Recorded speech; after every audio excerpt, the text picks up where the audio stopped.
You own whatever land you land on. Earth is just a dead thing you can claim.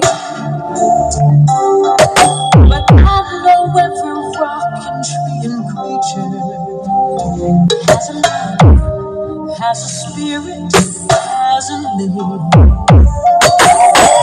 The only people who are people are the people